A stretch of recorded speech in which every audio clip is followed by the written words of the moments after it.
There will be more help for couples buying a resale flat near their parents' home or for parents to live near their children. Starting today, Singaporean households will get $20,000 under the Proximity Housing Grant, which is aimed at getting extended families to live near each other for mutual support.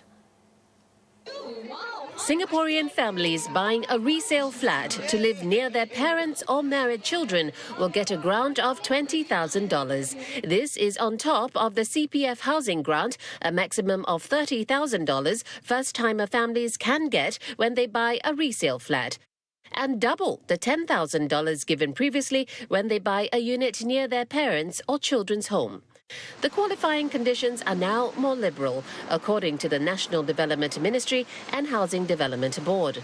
Under the new Proximity Housing Grant, all Singaporeans, including owners of private property and recipients of earlier housing subsidies, will qualify.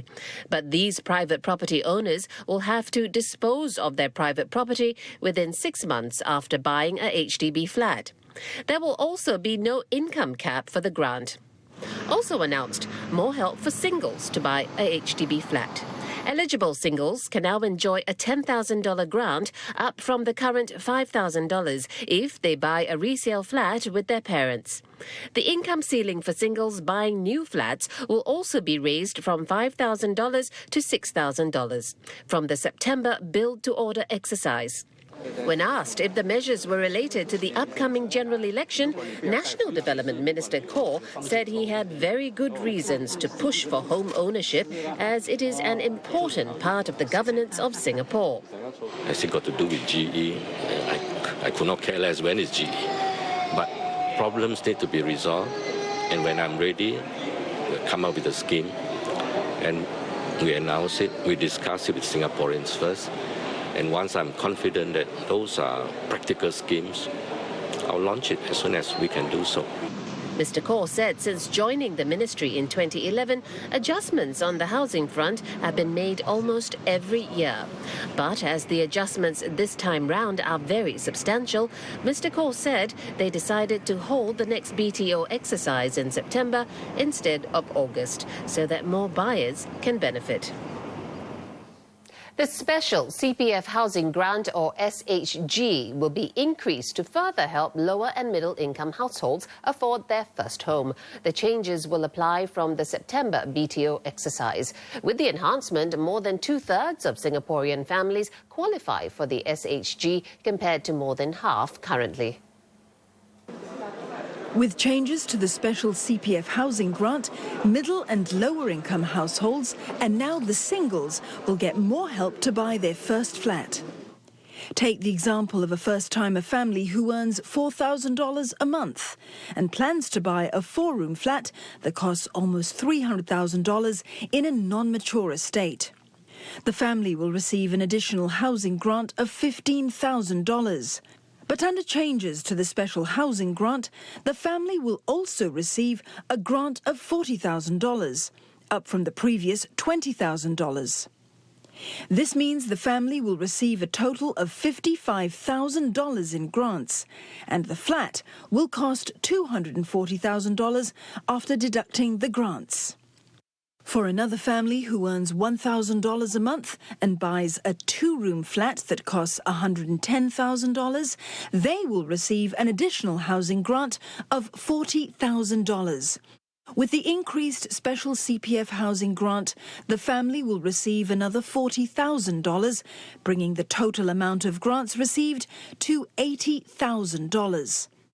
After deducting grants, the family has to pay just $30,000 for the flat. Singles will also get more help with their first flat. The income ceiling to qualify for the special CPF housing grant will be raised by $1,000 to $4,250.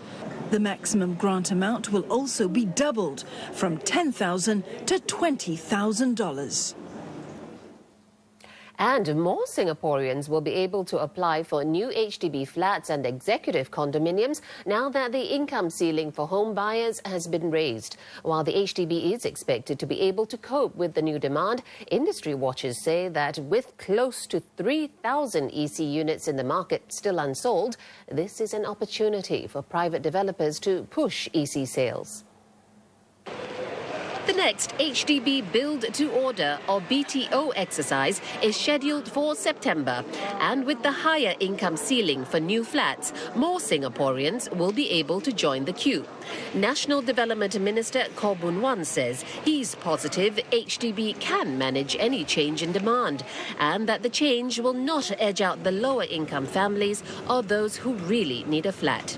We have leverage over the supply and we can always adjust the supply, expand and reduce as necessary. I was not able to do this adjustment, let's say 3 years ago, because that time we are still clearing the queue for the BTOs.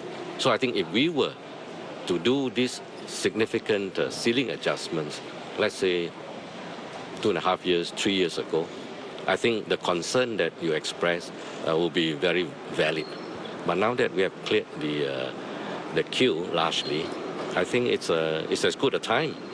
Meanwhile, those earning more than $12,000 but within the new cap of $14,000 can now consider buying ECs. These are fully developed and sold by private developers. And the question is whether the change will prompt a hike in prices. Rather than increasing the price, I think the focus now would be on sales. They would try to use this opportunity to clear up whatever stock that has been launched and also focus on the upcoming projects which are all lining up to be launched in the market. As of last month, about 2,900 EC units remained unsold, and there are more units in the pipeline. As many as 4 projects may launch later this year. There have been so many ECs in the pipeline that if I were EC developer, I'm not, but if I were, I would think I would think 3 times when you think about adjustment. If anything, I think many of them I know are thinking about adjusting downwards. The last time the income ceiling for new HDB units and ECs was raised was more than 4 years ago. And authorities say more than 21,000 families have benefited from that revision, including buyers of new and resale HDB flats and executive condominiums.